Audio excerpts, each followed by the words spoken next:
Yes. Good afternoon.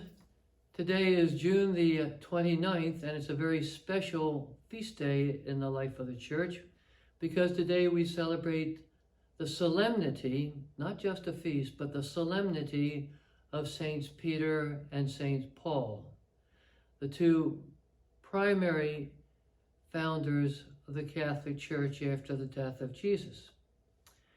If you ever go to Rome, and I hope you do one of these days, you'll find four very important churches. They're so important that they're given the title of a basilica, and not just a basilica, but a major basilica.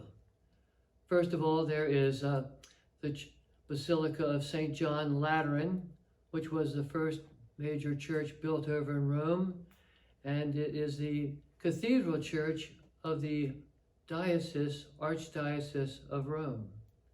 And it was the center of the church's activity for the first 1,000 years.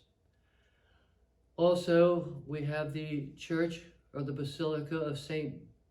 Mary Major, which is the oldest church in the world dedicated to our Blessed Mother.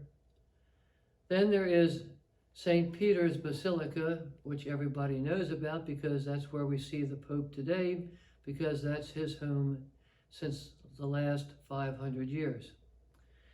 And finally, there is the Basilica of St. Paul outside the walls, the site of where he was beheaded.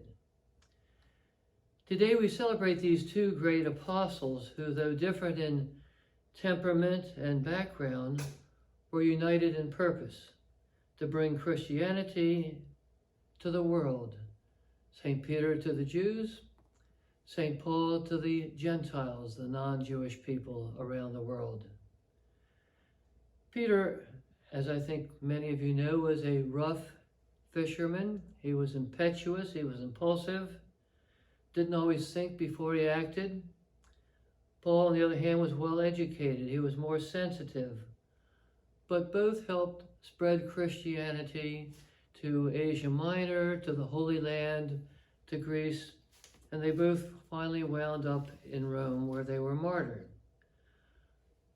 Peter was martyred about the year 64 AD, upside down.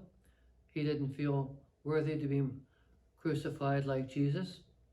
And St. Paul was beheaded with a sword in either 66 or 67 AD.